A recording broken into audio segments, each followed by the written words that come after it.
Good. Okay.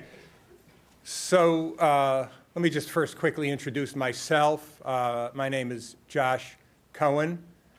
I teach at Stanford in political science, philosophy, and law. I taught here at MIT from 1977 until 2006, and then I jumped ship. But first loves, I love MIT first, and I love MIT best.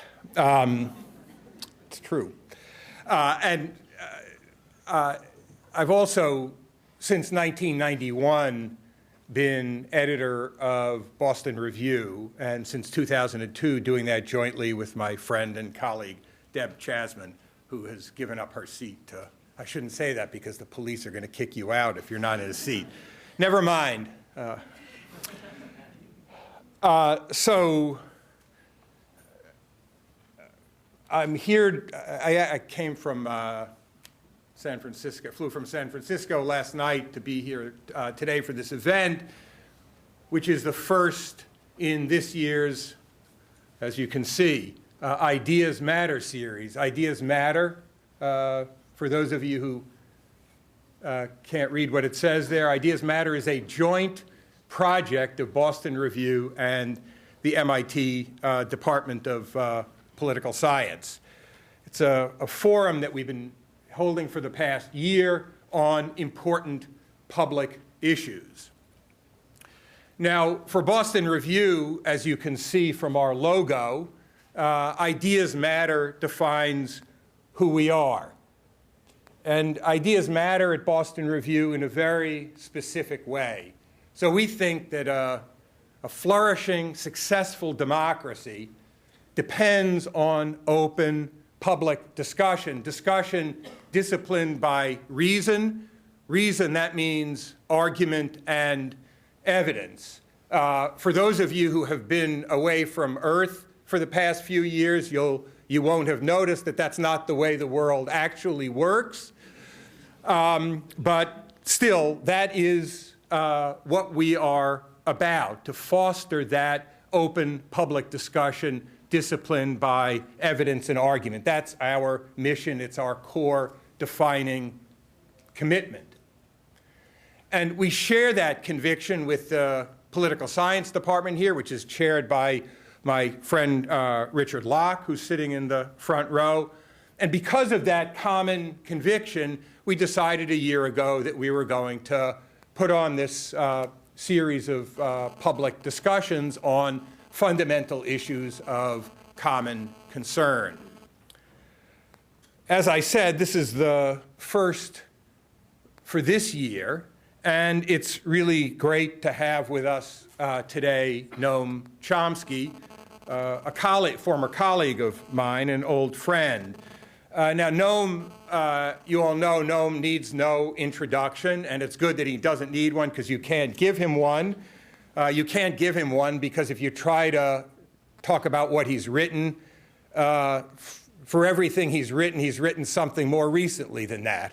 So there's no finite introduction that you can give. Noam gets the joke, even if no one else does. Anyway, so in lieu of an introduction of Noam, what I want to do is tell a story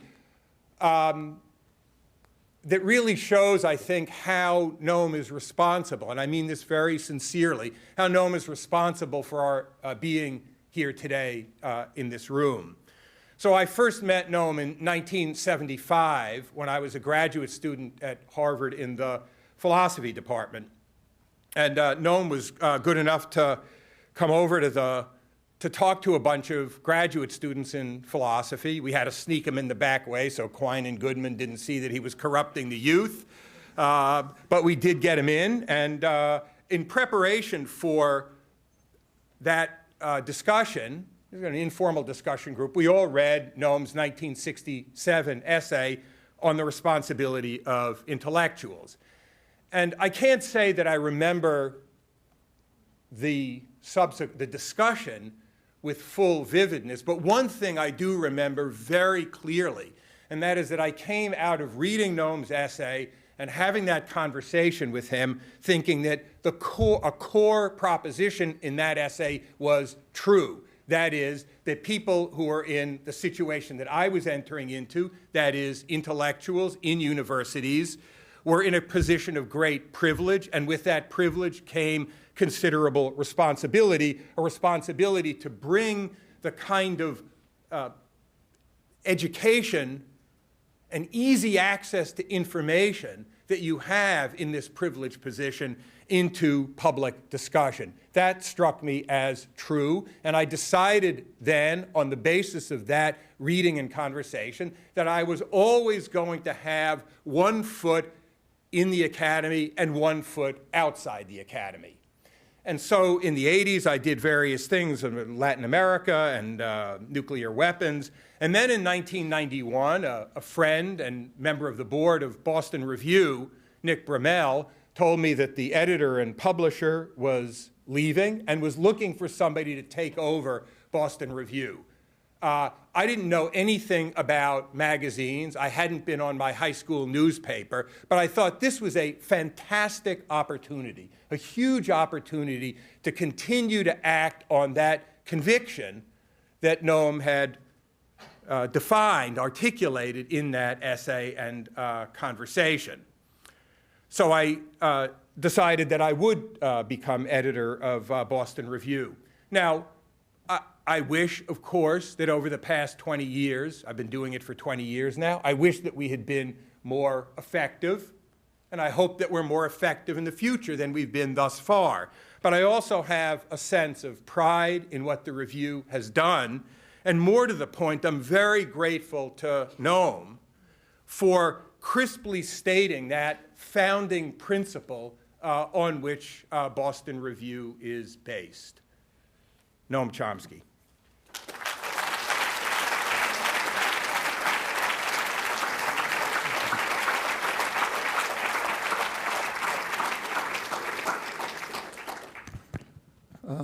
First question always is whether you can hear me in the back.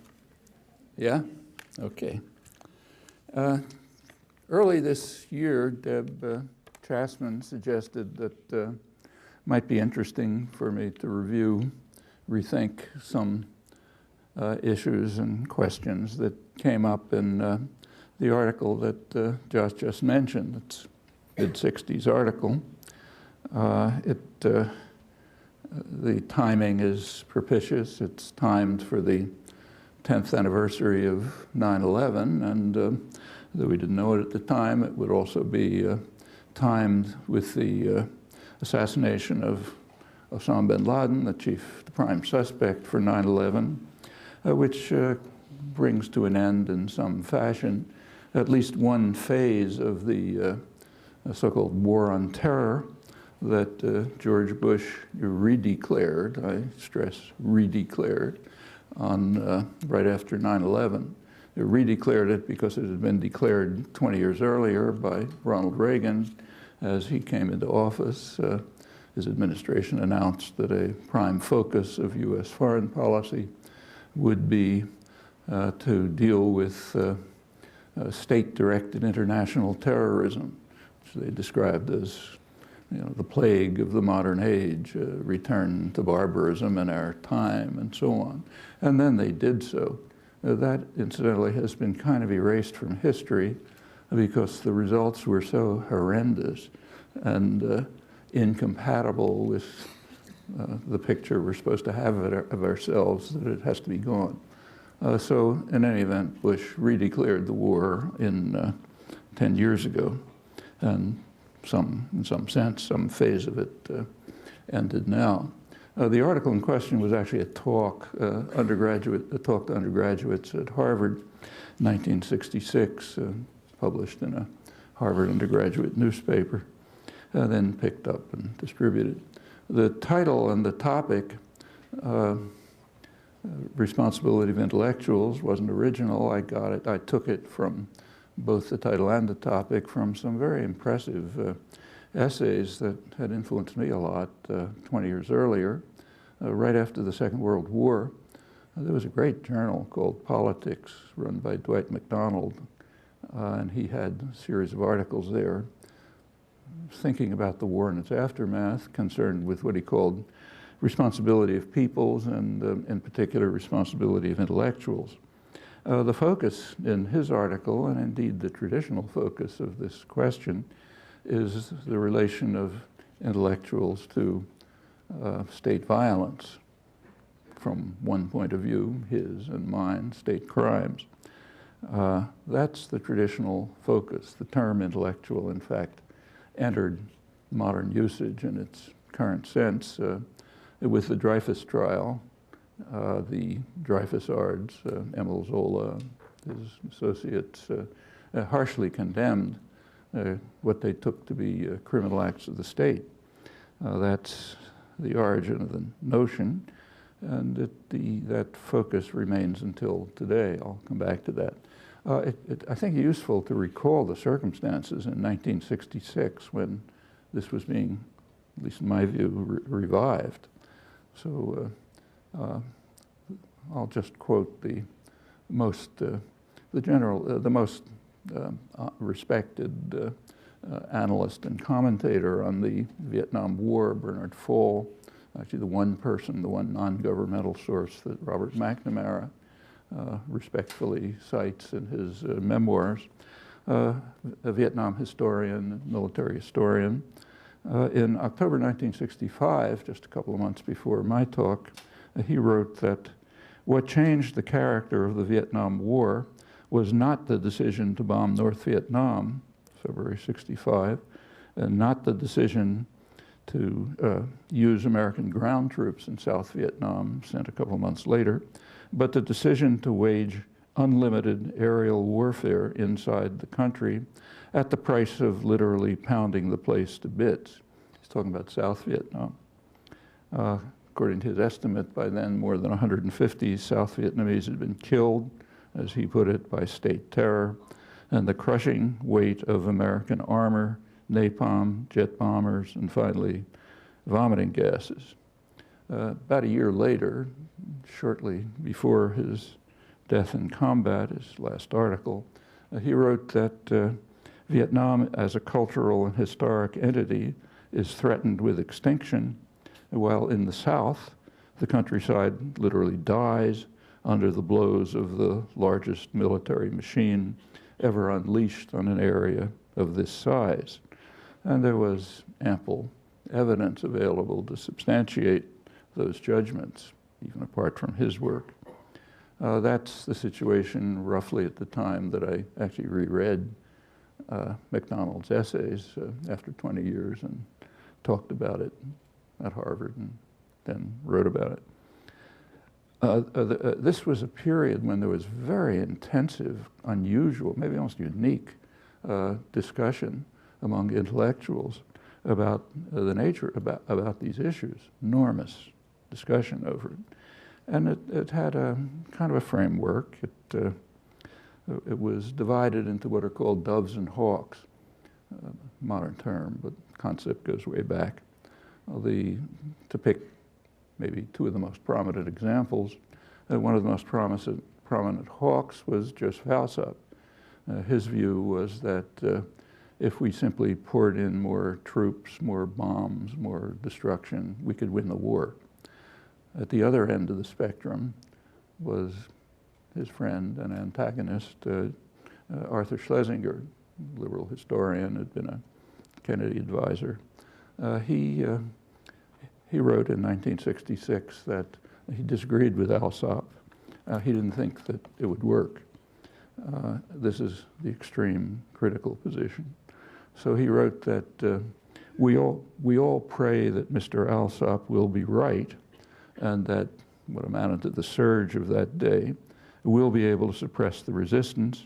And if it does, we may all be saluting the wisdom and statesmanship of the American government in winning victory while leaving, I'm still quoting, while leaving the tragic country gutted and devastated by bombs, burned by napalm, turned into a wasteland by chemical defoliation, a land of ruin and wreck, with its political and institutional fabric pulverized.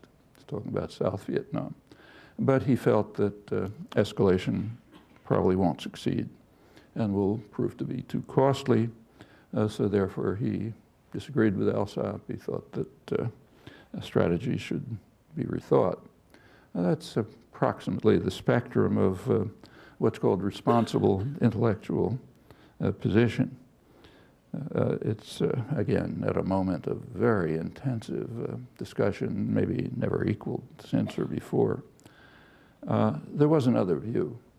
It was expressed by former Harvard Dean McGeorge Bundy, after that National Security Advisor for Kennedy and Johnson, had an article in Foreign Affairs, the main Foreign Affairs journal, in which he denounced what he called the wild men in the wings.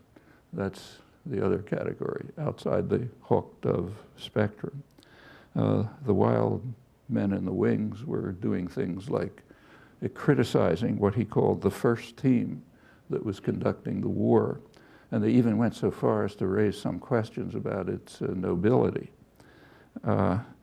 Those wild men in the wings were, in fact, appalled by what Fall and Schlesinger was describing and what we knew very well. I thought it was a horrendous crime and were trying to dedicate themselves to stopping it. At that point, protest, which was very, very hard to elicit. It's not like what people think, but it finally was beginning, and at that point it was already turning to resistance. That aroused considerable contempt and fury among the responsible intellectuals. Well, Schlesinger, for example, and Bundy, of course. These distinctions between the responsible intellectuals and the wild men in the wings, they go back to the origins of the discussion of intellectuals and crimes of state. So back to the Dreyfusards, again, when this sort of entered public discussion. The responsible men were people like what were called the immortals of the French Academy, the super respectable intellectuals. They were the responsible intellectuals of the day. The Dreyfusards, incidentally a minority group, though they're the ones we remember, they were off the spectrum. They were denounced, I'll quote some of the phrases of the immortals, they were denounced as anarchists of the lecture platform. In fact, the very word intellectual, which was just coming into use, proclaimed one of the most ridiculous eccentricities of our time. I mean, the pretensions of raising writers, scientists, professors, and philologists to the rank of supermen who dare to treat our generals as idiots, our social institutions as absurd, and our traditions as unhealthy. Wild men in the wings. And they weren't treated very nicely. Émile Zola was the leading figure, was forced to flee France to escape prison. That's traditional too.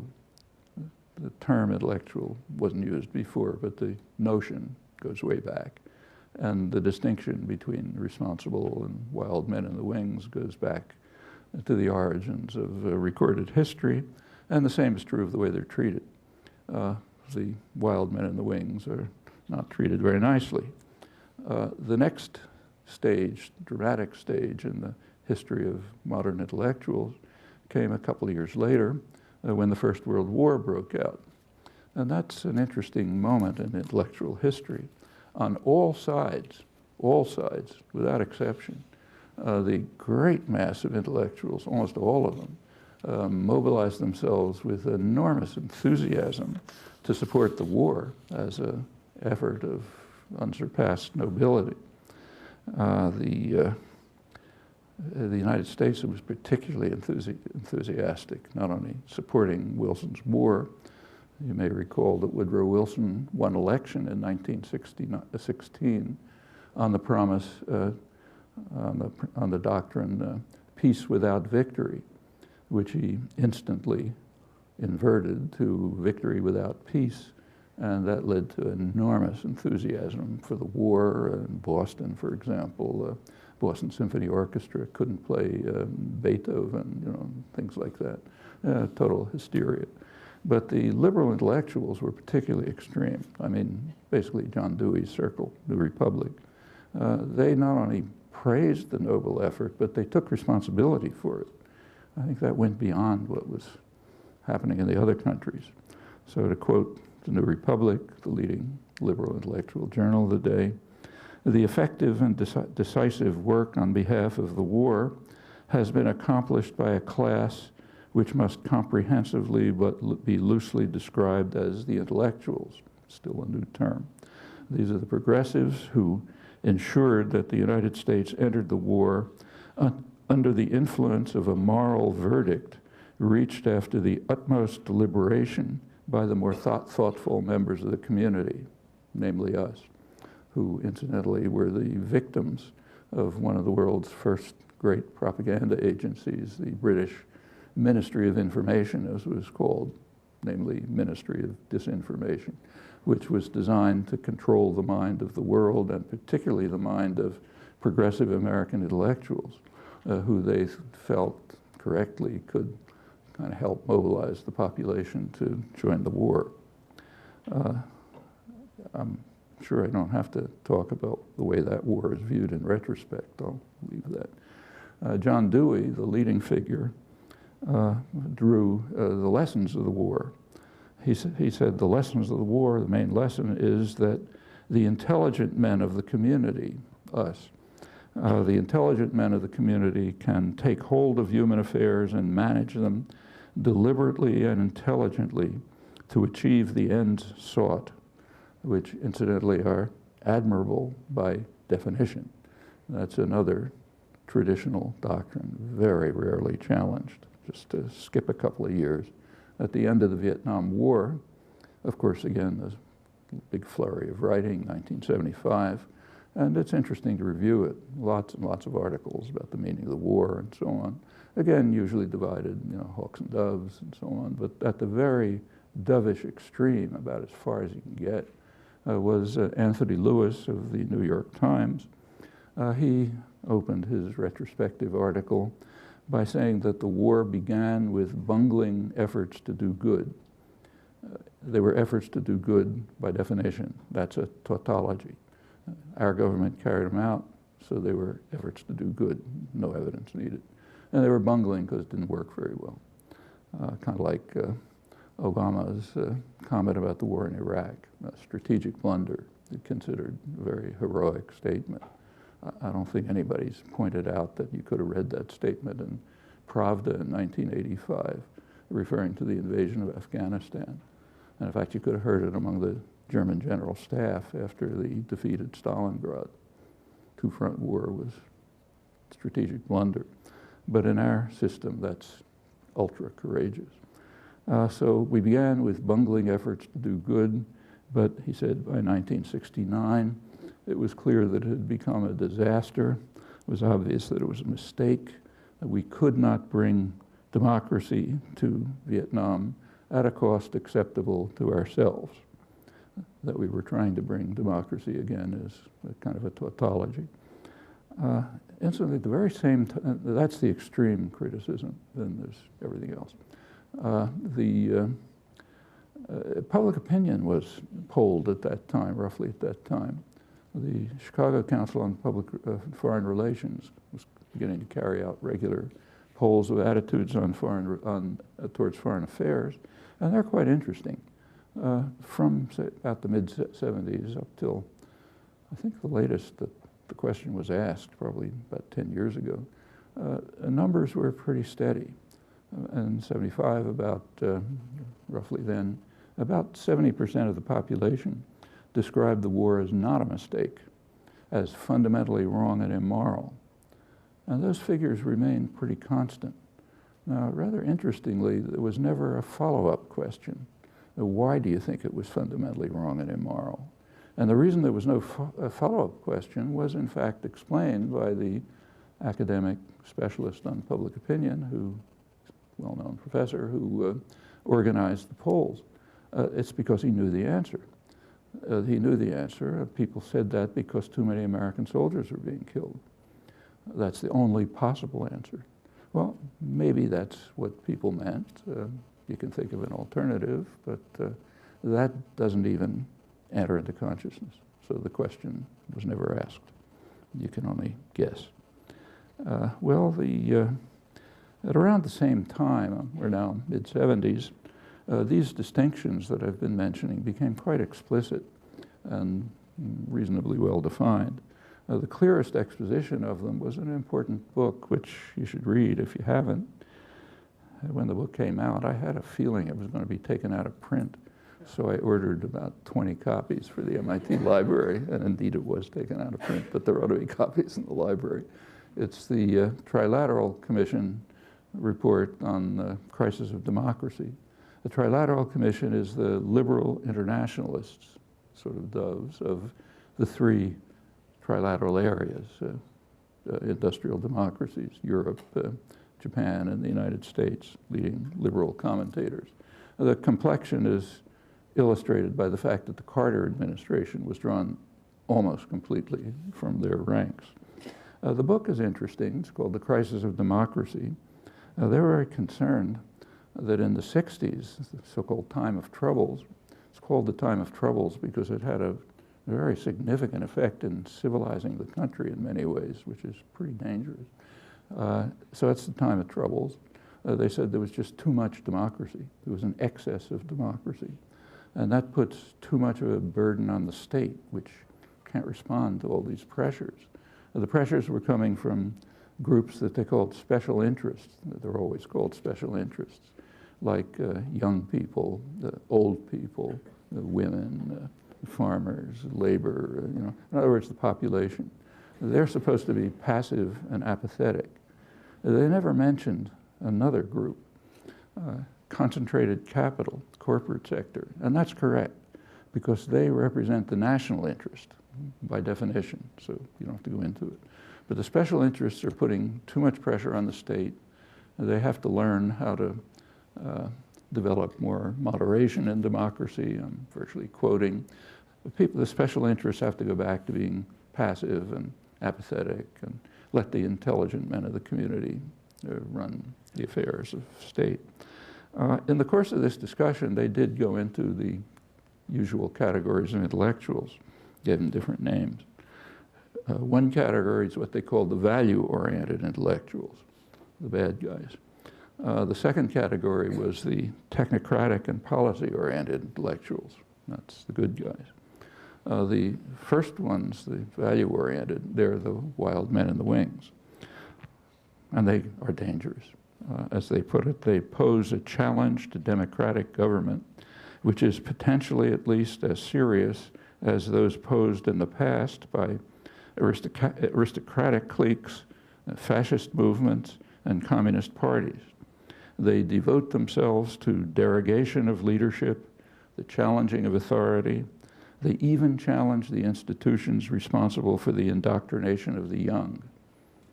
That's you. That's their phrase, incidentally, not mine. Interesting phrase. The good guys, the technocratic and value-oriented and policy-oriented intellectuals, they are responsible, serious scholars who devote themselves to the constructive work of shaping policy within established institutions and established structures of power, and they ensure that indoctrination of the young proceeds on course. Actually, some very interesting changes began to take place right at that time in the nature of the universities, which were explicit, not just in this document, kind of on the liberal end, but on the conservative end. The most important example is the Powell Memorandum. If you haven't read it, you should, coming out of the right wing, Nixon administration, later Supreme Court justice, discussing in some detail how business should intervene to ensure that indoctrination of the young proceeds on course. I can't prove it, but I think if anybody investigated it, they'd probably find that things like the sharp rise in tuitions dates back to about that time, and probably for these reasons. The disciplinary technique has no economic basis. Poor countries like Mexico, education's free, but and a lot of other things at the same time. Even university architecture was affected. People don't kid around, and lots more. There's a further distinction that we can make, just keeping now to the well, let me begin by mentioning, just as background, what's, I suppose, the most elementary moral principle that you can think of.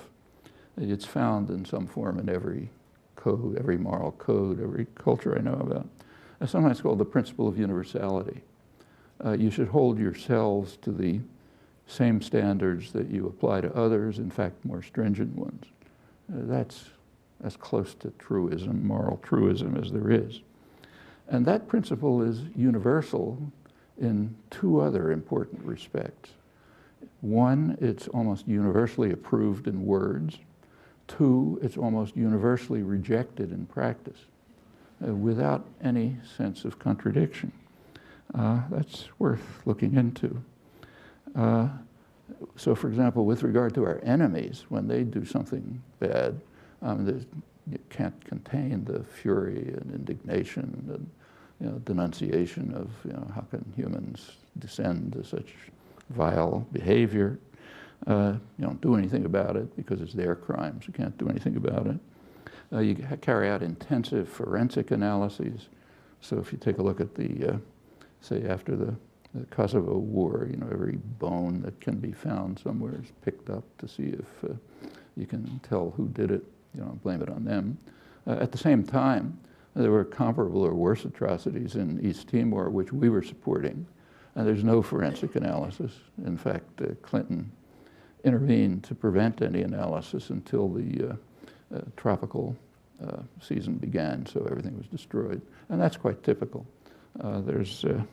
With regard to our crimes, we know very little. Actually, John Terman just wrote an interesting and important book trying to redress, who's here, they balance a little bit on this. It may be the first one. For our crimes, they're mistakes. They're strategic blunders. They're blundering efforts to do good and so on. No investigation, we don't know anything. For the enemy, comparable, or maybe even lesser crimes are just unbelievably unspeakable. Well, there's a corollary to the principle of universality, which is again a moral truism. You can't do everything. You have to distribute your energies, and you should focus them on things you can do something about. So, for example, it's fine to denounce the crimes of Genghis Khan, but it has no moral value. Maybe write a good thesis on it. With regard to our own crimes, that's very important because you can do a lot about them, especially in a pretty free country where you're not concerned much with punishment. You can do a lot to try to mitigate or to end them. So, of course, that's where effort should be concentrated by, again, the most elementary moral considerations. Practice is virtually the opposite. Wherever you look, examples, in fact, are kind of misleading because they suggest that maybe these are not selected appropriately. In fact, it's virtually ubiquitous. No matter what category you look at, whether it's aggression, terror, the fashionable modern buzzwords, humanitarian intervention, R2P, responsibility to protect, use of the term dissident, almost anything you look at, it's exactly the opposite of what the most elementary moral principles would predict. There's actually a further distinction, I mentioned it already, just keeping to the crimes of one's own state, that is, the important ones on moral grounds. The responsible intellectuals and the wild men in the wings are treated quite differently. Again, the wild men in the wings are the Dreyfusards, those who refused to march in the parade during World War I, wild men of the mid-60s and so on. They're treated differently. The responsible intellectuals are praised, admired. World War I is an interesting case. I said that on all sides almost everybody was mobilized, but there were some notable exceptions. In England, the most prominent exception was Bertrand Russell, who was jailed. In Germany, the most notable exceptions were Rosa Luxemburg and Karl Liebknecht, jailed. In the United States, Eugene Debs, presidential candidate, leading labor leader, he was jailed for questioning the nobility of Wilson's war. Thorstein Veblen, famous political economist, wasn't jailed. He was kicked out of the Wilson administration because he wrote a paper. He was in the administration. He wrote a paper showing that there was a kind of a food crisis. He said it could be alleviated if Wilson put an end to his harsh repression of the labor movement, particularly the IWW, which he virtually crushed. So he was thrown out of the government. Randolph Bourne, one of the main intellectuals in the Dewey Circle, he was thrown out of all the journals, couldn't publish, and denounced, of course. Well, that's First World War. And it continues pretty much the same way. How it works, it depends on the nature of the society. So, for example, in a Russian satellite, Stalinist satellite, say Czechoslovakia in the 80s, critics, we call them dissidents, like, say, Václav Havel, could be jailed. In an American satellite, at the very same time, they just have their heads blown off, their brains blown out. It's a radical difference. And that, in fact, is far more general. And it's known to scholarship. So if you take a look at the recent Cambridge History of the Cold War, there's an article by John Coatsworth on Latin America, a well-known Latin Americanist. He points out that from the early 60s to the Soviet collapse in 1990, I'm quoting him now, the numbers of political prisoners, torture victims, executions of nonviolent political dissenters in Latin America vastly exceeded those in the Soviet Union and its Eastern European satellites. That included many religious martyrs and also mass slaughter, which didn't occur in the Soviet satellites, consistently supported, often initiated in Washington, generally supported by the responsible intellectuals, opposed and resisted by the wild men like Josh in the 80s, generally out of history. It really is out of history. If there happens to be a graphic illustration of it in my office here over in Stata Building, about 15 years ago, I guess, I was given a rather evocative painting by a Jesuit priest. The painting shows the angel of death. It's graphically presented, sort of schematically. The angel of death, Archbishop Romero, called the voice of the people, voice of the voiceless, who was assassinated in 1980 while reading Mass.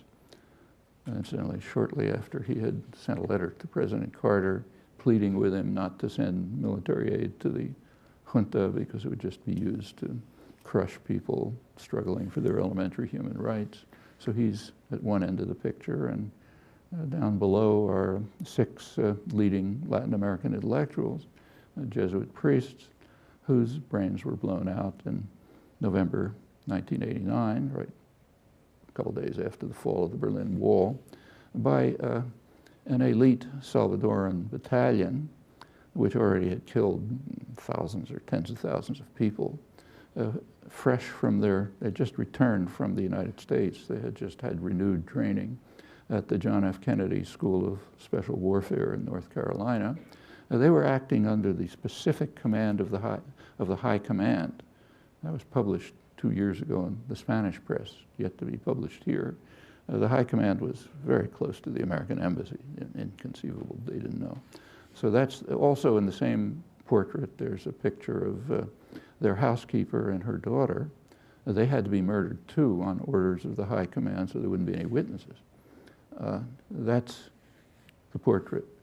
I keep it there kind of to remind myself of the real world, but it's served another function.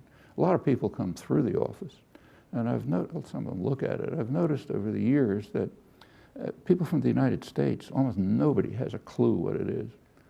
From Latin America, almost everybody knows what it is. From Europe, it's maybe 10%. I mean, if anything remotely like that had happened, say, in Czechoslovakia, we wouldn't even have to talk about it because we probably would have had a nuclear war. If we hadn't, everybody would know about the utter barbarism of the Stalinist monsters. Well, that's not untypical, unfortunately. Sounds to be a graphic example, but it's pretty normal. Well, let's turn finally to the occasion for the current meeting, 9/11. This is the 10th anniversary and also the bin Laden assassination. Both the beginning and the end of this period illustrate pretty well what have been the prevailing patterns. So take, say, 9/11, obviously a horrendous atrocity, enormous historical significance. Standard cliche about it is it changed the world. You're familiar with it, don't have to go into it. We just had a big commemoration of it. It was pretty awful. It could have been worse. In fact, it's kind of useful to try a thought experiment. So suppose, for example, that that a plane was downed in Pennsylvania by the passengers. Suppose it hadn't been downed. Suppose it continued. It was apparently aiming at the White House. Suppose it had hit the White House, it killed the president, put into operation a plan already established to impose a military dictatorship in the country. It did that. The military dictatorship took over, dismantled the entire parliamentary system, very quickly killed some 3,000 to 6,000 people, went on to torture about 30,000, established a major terrorist center in the United States, which was carrying out assassinations all over the world, overthrowing governments, helping install similar dictatorships, and kind of just icing on the cake, brought in a group of economists who took over the economy and very quickly drove the American economy into the worst crisis, one of the worst crises of its history. Well, that would have been a lot worse than 9/11, and it happened. And you should all know that it happened on 9/11. That's what's called in Latin America the first 9/11, 9/11, 1973. That's the coup in Chile, which installed a grotesque dictatorship. That's considered of no significance.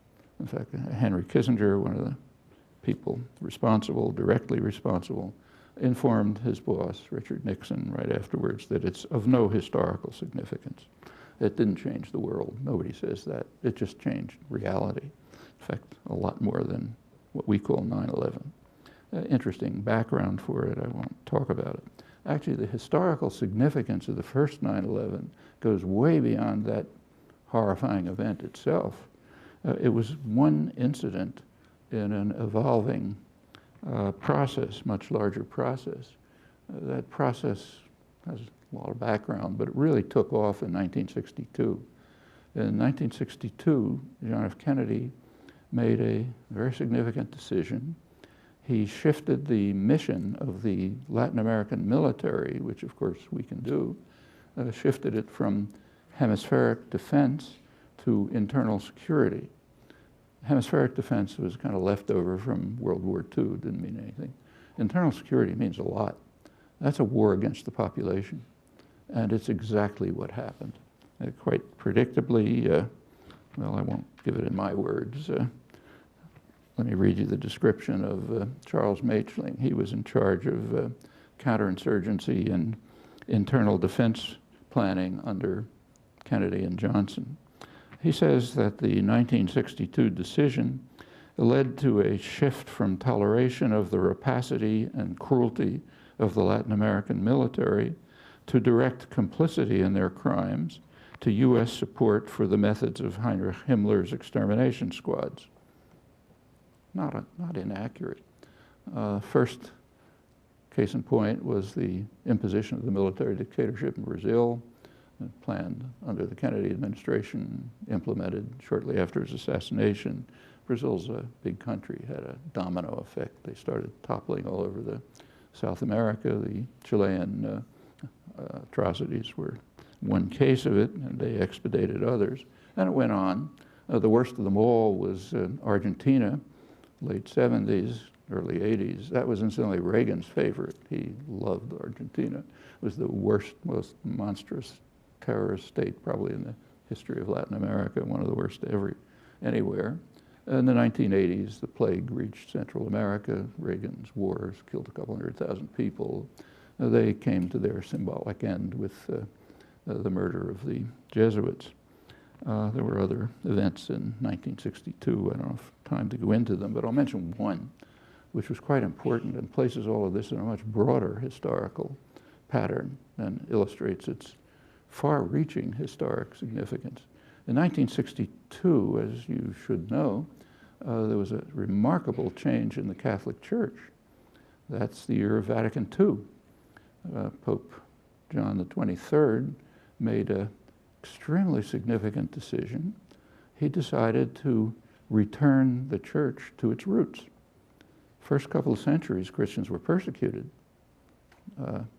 Hans Küng, famous theologian, points out that in the 4th century, when Emperor Constantine took over Christianity, made it the official religion of the Roman Empire, the church turned from a church of the persecuted to a church of the persecutors. And that's pretty much what it remained. In 1962, Pope John wanted to reverse that. He wanted to return the church to the Gospels, which have a radical pacifist message. That's why Christians were persecuted. Küng describes that as one of the greatest moments in the history of the church. And it was very significant. The message of Vatican II was taken up particularly in Latin America by Latin American bishops, priests, nuns, lay people, undertook what they called the preferential option for the poor. That comes right out of the Gospels.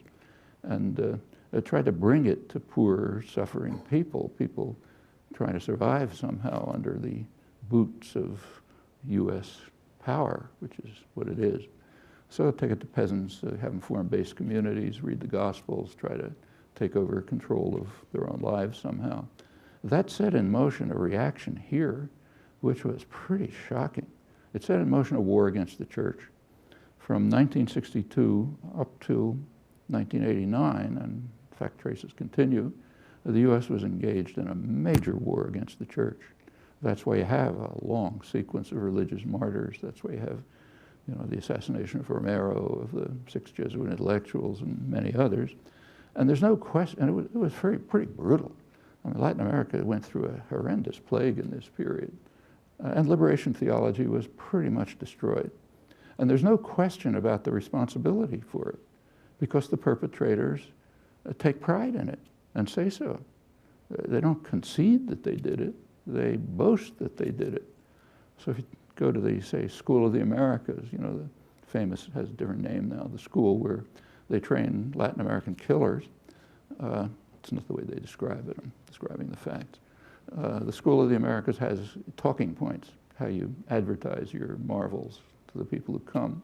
One of the talking points is that the U.S. Army helped destroy liberation theology, that is Christianity, the Christianity of the Gospels.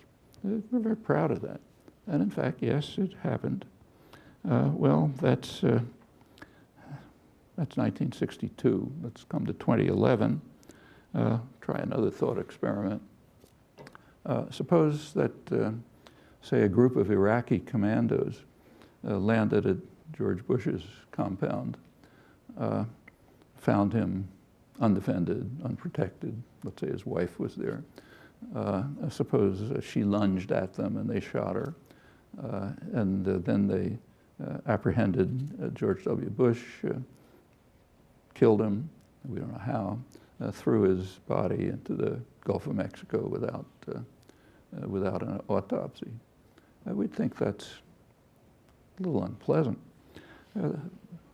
It's not a thought experiment either. It happened on May 2nd of this year. A little different, however. The person who was killed by the Navy SEALs in Pakistan, undefended, unprotected, was the prime suspect for 9/11. George Bush is not a suspect. He's what he called the decider, the person who made the decisions to carry out crimes that vastly exceed anything attributed to bin Laden. If people don't know this, they have a lot to learn. It shouldn't be controversial. If it is controversial, that's a sign of serious deficiencies in our intellectual and moral culture. I won't go into it. I wrote about this at the time, total hysteria, as you can imagine. A lot of it's just kind of shrieking and so on, but some of it was pretty serious and interesting. So I'll just keep to that part. The most serious commentary on this, of course, bitterly condemning it, was by a well-known, quite good, kind of left liberal commentator, Matthew Iglesias. His commentary is quite interesting because it describes very clearly the difference between responsible intellectuals and wild men in the wings. That's me in this case. He says that the sober, serious intellectuals might criticize the invasion, assassination, and so on. They might criticize it as a tactical mistake. But to go beyond that, he says, is amazingly naive. That's me, and that's true, I'm amazingly naive. The reason is, one of the main functions of the international institutional order is precisely to legitimate the use of deadly military force by Western powers. Western powers means the United States, not Norway. No, that's not a criticism. He's saying it's a good thing. It's amazingly naive to question this. Well, in fact, I think there's a fair amount of truth to what he said. He's kind of exaggerating. Maybe you'd read that in a Maoist pamphlet. But he's sort of got a point, and I think it's basically correct. The difference between us is I don't think it's a good thing, and he thinks it's a wonderful thing. Well, that's the traditional difference, going back to the origins of the term, modern term intellectual and all the way back in history. And I think he should be praised for kind of drawing aside the veils of deception and formulating the issues so clearly. Actually, to be more precise, formulating the non-issue so clearly, because within the mainstream, this is a complete non-issue, barely with exception. You can be a responsible intellectual and say maybe it was a tactical mistake, but if you go an inch beyond that, you're just a wild man in the wings. Thanks.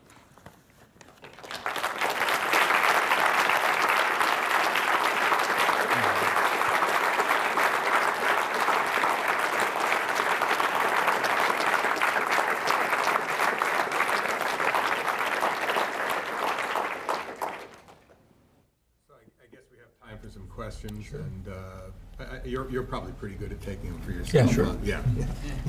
Yeah. Is there a mic down there? Yes. Where's the mic? Okay, yeah. So people want to say something, come to the mics. Hi, thank you for being with us today, Professor Chomsky. Can you speak up? Thank you so much for being here today. We really appreciate your time, and it was a great lecture. As you may know, we're broadcasting this live online. And we've encouraged our social media followers at Boston Review to submit questions to be asked. And one of our, I believe, Serbian followers in Twitter sent the question, what is the reason for the notable absence of intellectuals in social movements and initiatives in the Middle East? Sorry, what I didn't capture. What is the reason for the notable absence of intellectuals in the social movements and initiatives happening in the Middle East? And he wonders if that's because they are less independent of capital in those places than in others, the intellectuals. You mean why are there social movements in the Middle East and, say, not in Europe and here? Or why are the intellectuals of the Middle East not as involved? Not as involved? No, that's the question, yes. Well, there depends what you mean by intellectuals. So, say, take Egypt, the most important country, the January 25th movement, you know, with the Tahrir Square, all that. It's the people who kind of sparked it were young intellectuals, kind of, tech-savvy young people like you.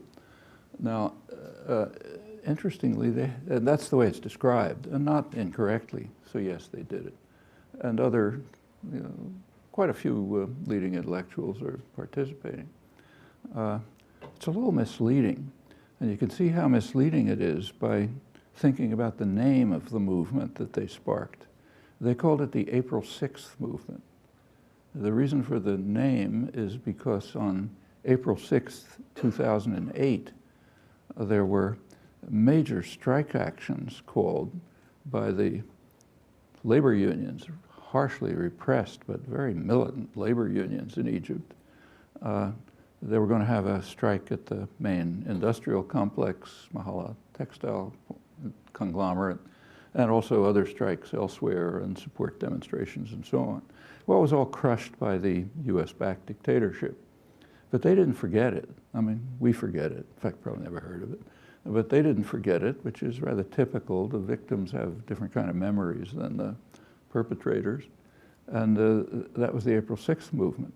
Incidentally, the same happened in Tunisia, the other country that's had some progress towards democracy. In both cases, a kind of a core element, leading element, is an active militant labor movement that had been struggling for years. Now, in the West, here we don't notice things like that. There aren't supposed to be labor movements. But there, yeah, that's what's happening. Actually, there's some very good scholarship on this by one of your colleagues. Joel Bynon at Stanford has been working on labor movements in the Arab world, North Africa, for years. He's written a couple of recent articles on it. And one thing he points out, pretty convincingly, I think, is that if you look at the success and failure of the uprisings, they're pretty closely correlated with whether there's a long-standing militant labor movement that kind of moved to the center of them as soon as they took off. But they were sparked by intellectuals. They took some of the first steps, young intellectuals. Again, people like you. And that's not unusual. Students, for example, have been in the forefront of an awful lot of activism over the years, students and young professionals. And I here too, I mean, MIT, for example, was totally transformed in the 60s. It became a much more civilized place. Literally, it was just totally different than it was before in a lot of ways. And that was mostly the work of a very small group of students who many of them went on to do other really good things, Mike Albert, Steve Shalom, others, who just changed the place, you know, and it's never been the same since. It's to the good. So yes, on the other hand, if you look at more established intellectuals, it's rare. Here or almost anywhere. You can ask why. I don't think it's too hard to figure out. Let me just give you one example from MIT. It's back in, you may remember this, so fix up the details if I get it wrong, you know, old memory. In the mid-70s, the administration made a deal with the Shah, a vicious tyrant installed by U.S. British military coup. The deal was to virtually sell the nuclear engineering department to him. It didn't say it that way, but the idea is he would give a ton of money to MIT, and there would be special special dispensation for Iranian nuclear engineers to come to the United States and learn how to develop nuclear energy, which of course means nuclear weapons. Well, it was kept kind of quiet, but like everything else, it leaked. When it leaked, there was some very interesting consequence. It spread around the student body very quickly, and there was enormous opposition. You know, meetings, demonstrations, every crazy thing you like. So much opposition that there was finally a referendum taken among the students, and I think it was about 80% opposition. Well, at that point, the faculty had to get galvanized a little. Usually, faculty meetings are so boring that nobody goes unless they have to present a report or something. But every once in a while, everybody goes to the faculty meeting. When this faculty meeting was called, maybe 1,000 people there, everybody came.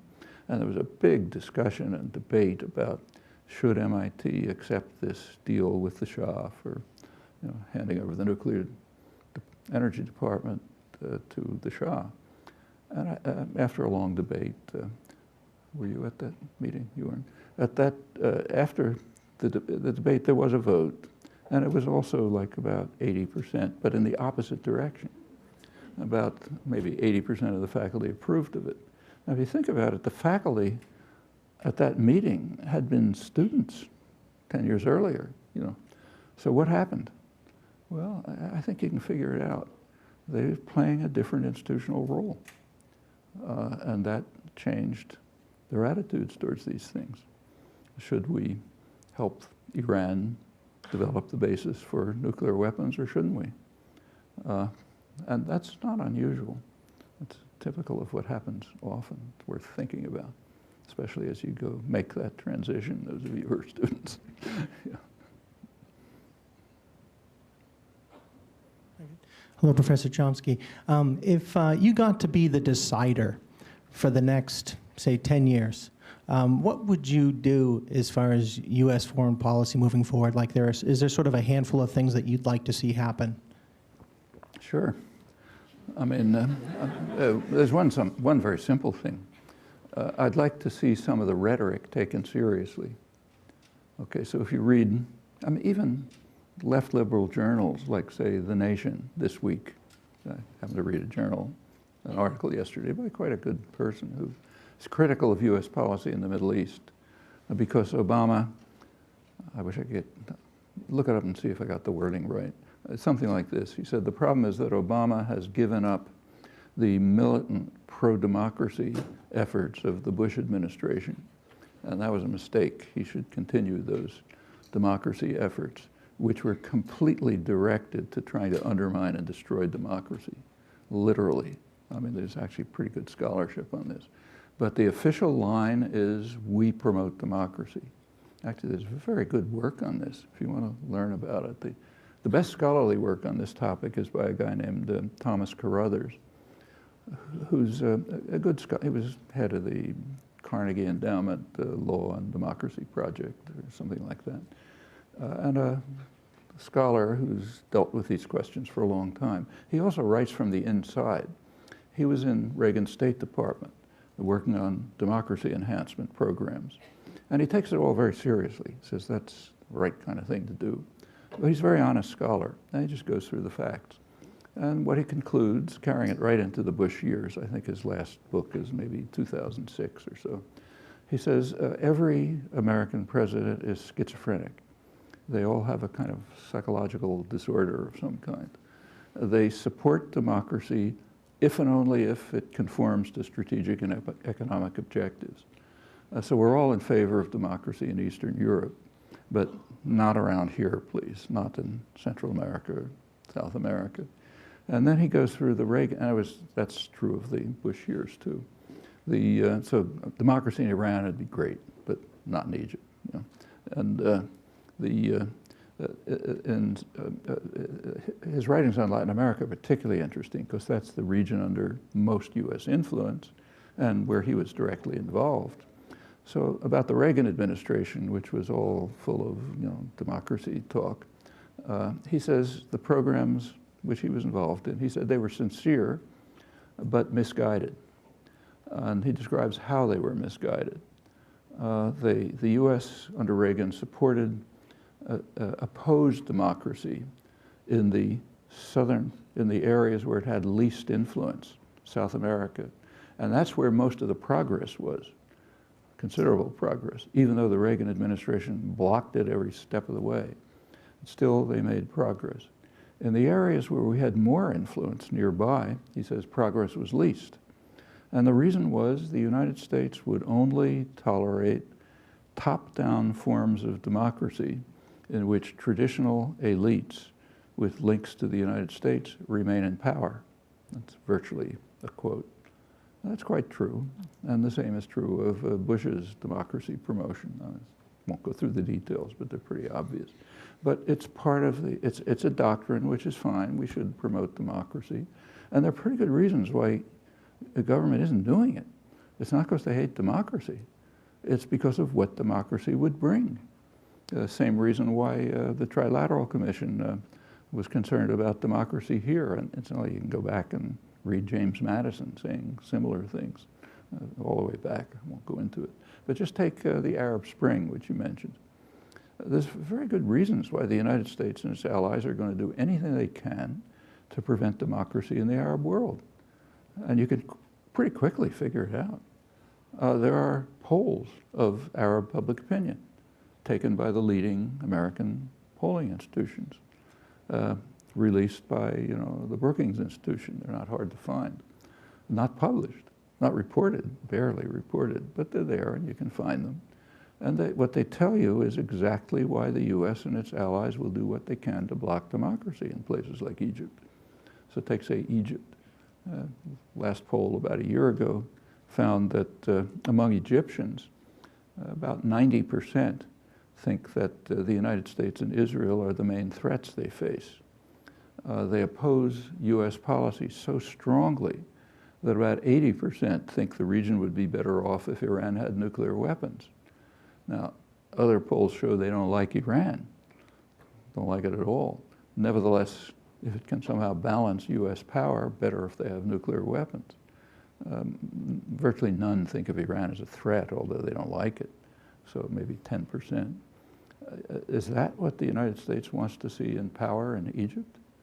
Now, if you have a democracy, to the extent that you have a functioning democracy, public opinion will have some influence. Does the United States want to be thrown out of the Middle East? And so this extent generalizes pretty much over the region.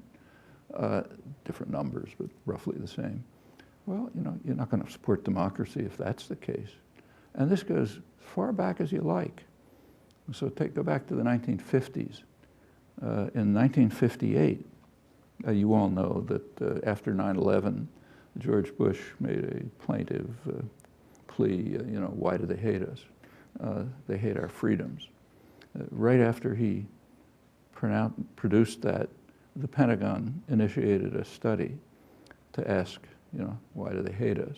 And they concluded very straight, they don't hate our freedoms, they hate our policies. And they went into the details and gave reasons. So in fact, they could have gone on. They said the truth is we hate their freedoms. And we hate them for quite a good reason. You go back to the 1950s. President Eisenhower raised with his staff, it's all classified, all been declassified for years. He raised with his staff the question, why is there a campaign of hatred against us in the Middle East? And not among the governments, pretty supportive, but among the populations. The National Security Council, main planning agency, had just come out with a significant study on that.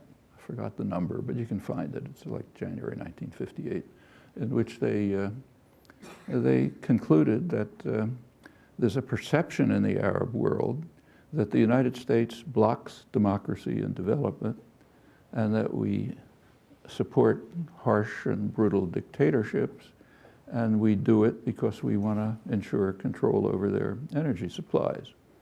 And it went on to say that the perception's more or less accurate, and furthermore, that's exactly what we should be doing. So let's continue. And yeah, that's true. And you sample the intermediate periods, I won't take time, you find the same thing. So in answer to your question, one policy initiative that could be taken is to pay some attention to the words. So yeah, let's support democracy, even if we don't like the outcome. This is very much on the front pages today. I mean, there has been one free election in the Arab world during the Bush years. So there's a way to tell how much they love democracy. It was in Palestine, January 2006. First and only really free election in the Arab world. Very well monitored, recognized to be quite free and fair. The day after the election, the United States imposed harsh sanctions on the Palestinians. Why? The election came out the wrong way. They didn't vote for the people we wanted. So therefore, we have to punish them.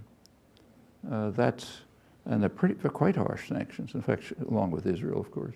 And right after that, the U.S. put in motion plans to carry out a military coup. A year later, in fact, those plans began to be implemented, but this is in Gaza, Hamas, which is there, got wind of it and managed to put it down. At that point, the sanctions became much harsher, and major siege was imposed. So the population would be kept at virtual starvation levels. And so it continues. That's the way we react when there's a free election that comes out the wrong way. It could hardly be more dramatic. But there's an alternative. We could support free elections. We could support democracy. even if you don't like the, supporting democracy means you support it whether or not you like the outcome. And there's plenty more. So for example, take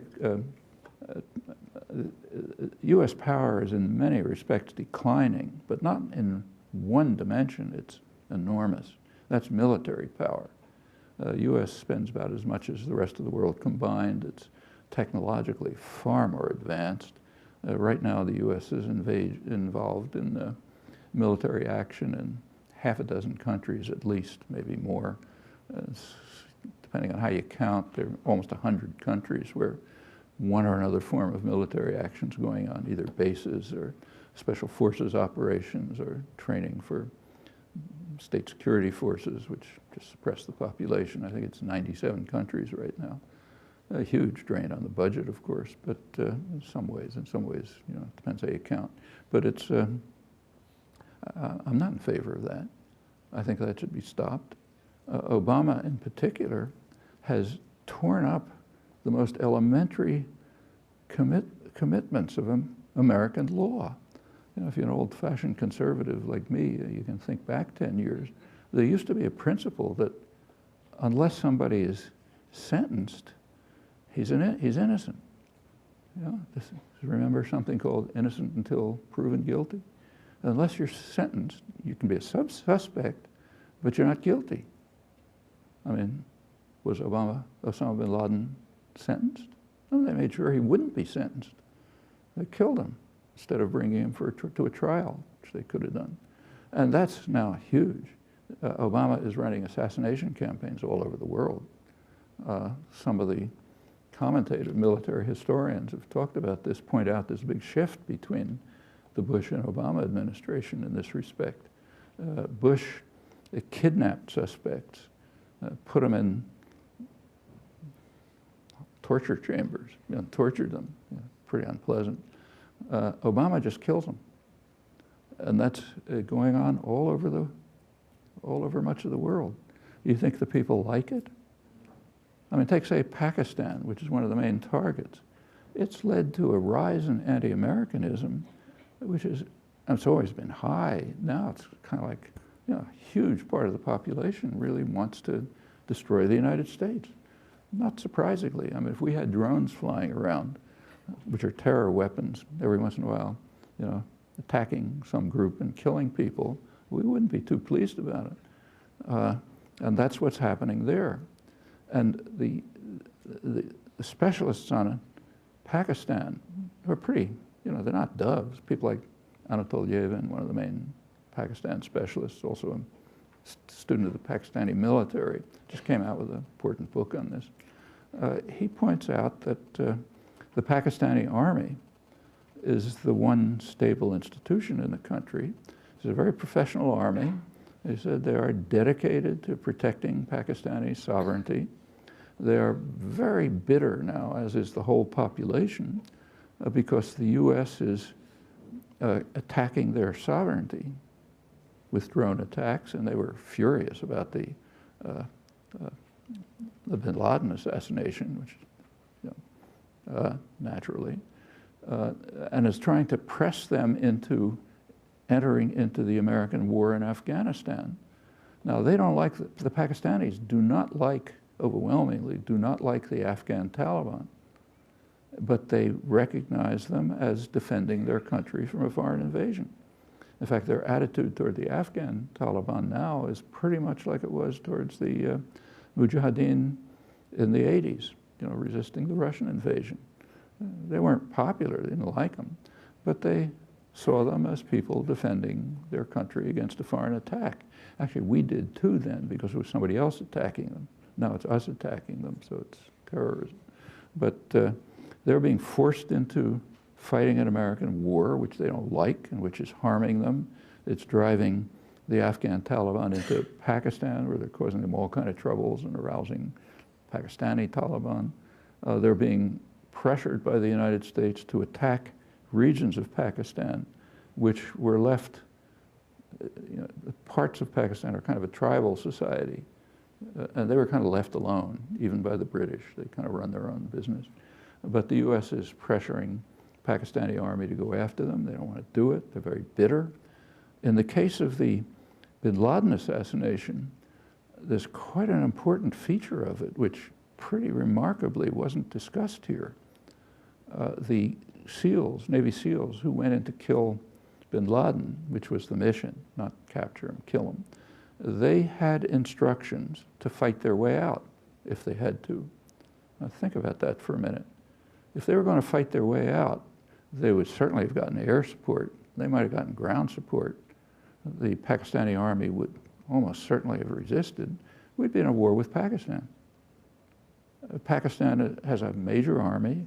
It has a huge nuclear weapons force, one of the fastest, maybe the fastest growing in the world. There's also a jihadi element there. It's not huge, but it's there. It's one of Reagan's legacies, incidentally. And those two forces might combine. It's not that it hasn't been discussed. It has, even in WikiLeaks, it's discussed by the American ambassador as a consequence of the drone attacks. Yavin goes into it too. If these forces combine, you're going to get nuclear weapons going on in New York and London. You know, that was the risk that was taken by Obama in order to assassinate a suspect. Yeah. It's not that the security of Americans is a high priority. Governments, states do not care that much about the security of their populations. Plenty of evidence about that. Well, you know, if you ask what things should be changed, I think things like this should be changed. And it's not hard to go on. We should not only be supporting democracy in those regions, we should be supporting constructive development. And elsewhere too, plenty of things we ought to be doing here. So I don't think it's hard to think of quite realistic changes of policy that wouldn't be utopia, but at least would be, you know, kind of more or less decent. Actually, let me just make one comment about the United States. We're supposed to have a deficit problem. I think that's a fraud myself, but let's agree we have a deficit problem. Well, how do you deal with the deficit? Well, for one thing, you look at what causes it. It's not a big secret. You know, most of the deficit here, aside from military spending, which is out of sight, is caused by the health system. The U.S. health system is an international scandal. That's about twice the per capita cost of comparable countries. Has some of the worst outcomes. And it's the only privatized, virtually unregulated system, which is extremely inefficient. Apart from being very cruel, it means essentially you kind of, you know, you get health care more or less based on wealth, not on need. I mean, people like me benefit from that, I should say, but it's the way it works. If we had a health system like other industrial countries, which is not a utopian ideal, there wouldn't be any deficit. In fact, there'd probably be a surplus. So there are policy choices which are by no means utopian that could be made if it were not for the way power is distributed here. You can't do anything that the financial institutions oppose. They buy the presidency, they buy the Congress, they actually buy the chairmanships of committees. Yeah, okay, so nothing happens. Those are not laws of nature. People can do things about that.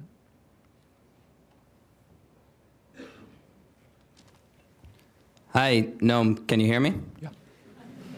I'll be real loud. Is there a way within kind of our global capitalist system to stop ecological crises, you know, climate change, et cetera, as well as create a more equitable distribution of wealth so that, you know, you don't have 1 billion people living on less than $1 a day and other horrible atrocities, this kind of capitalism with a friendly face? Or must the system change? And, you know, then the corollary, of course, is how?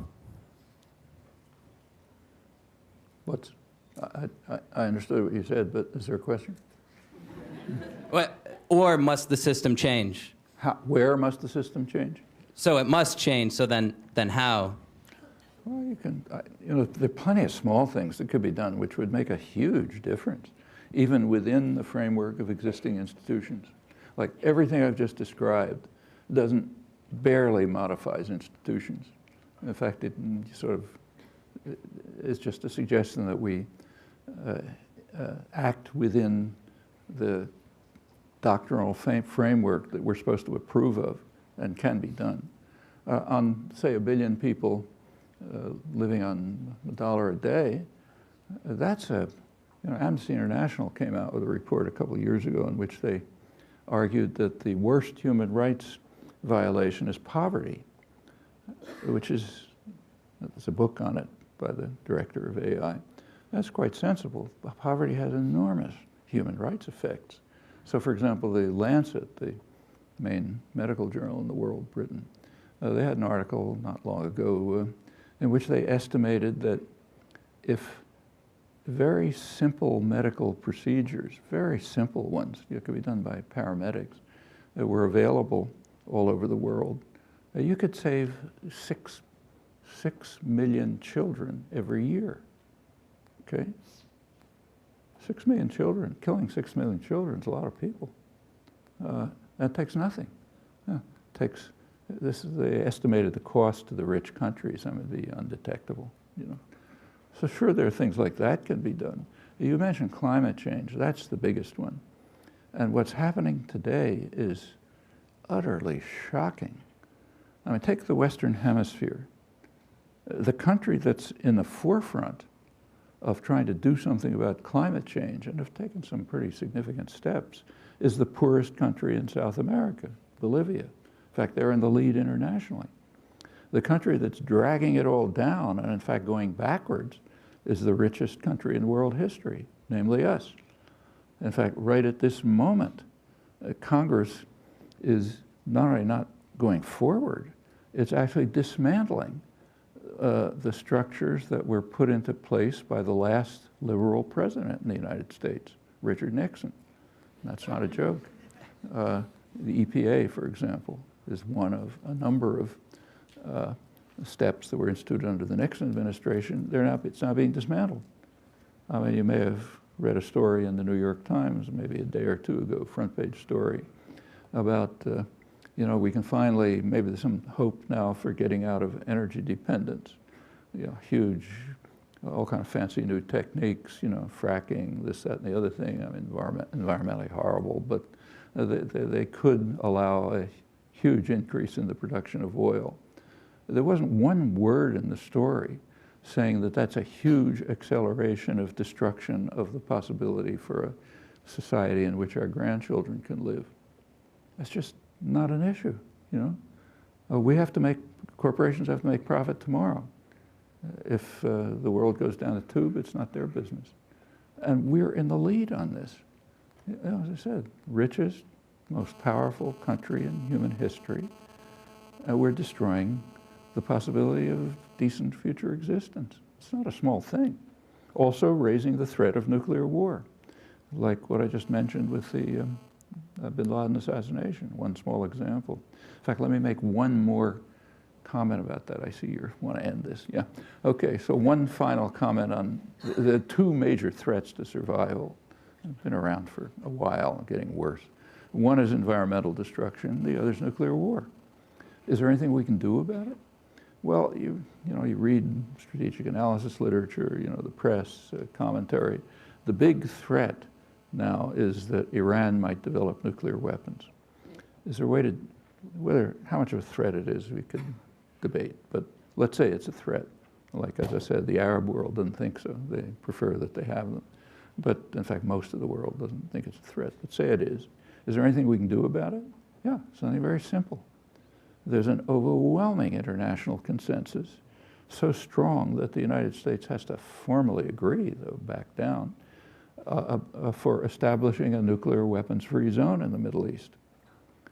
Nuclear weapons-free zone means none of the states in the region can develop nuclear weapons.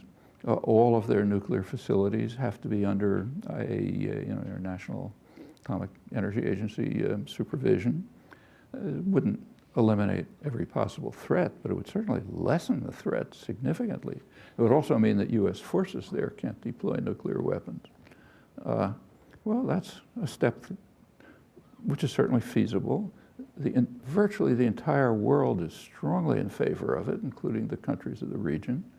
At the last non-proliferation treaty meeting, just last May, I guess, in New York, the support for it was so strong that the Obama administration had to formally agree but Hillary Clinton put in a proviso.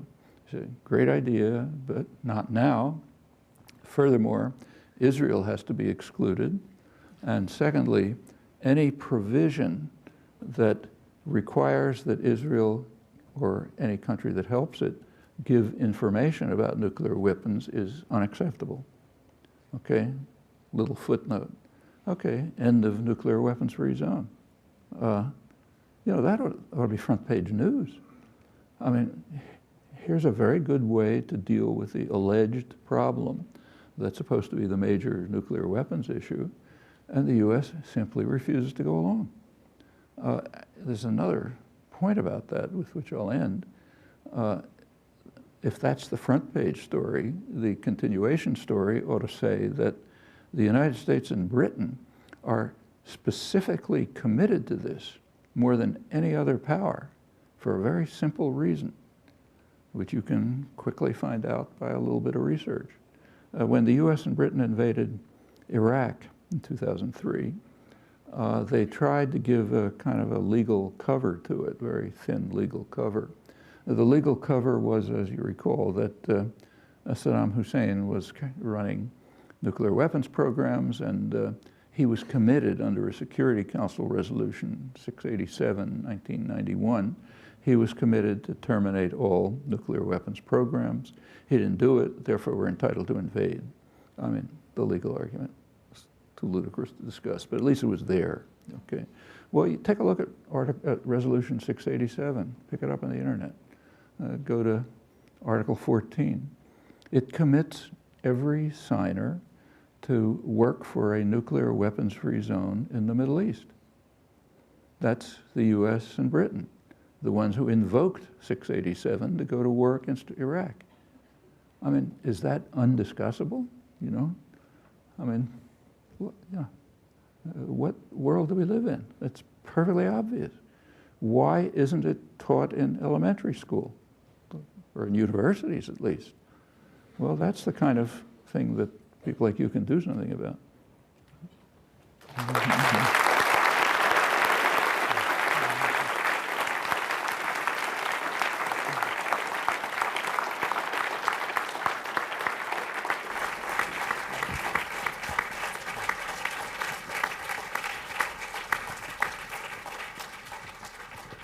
I wanted to stop you because I was afraid there was too much cheerful complacency that was going to be said. But thank you very much. That's great. And thank you all for coming.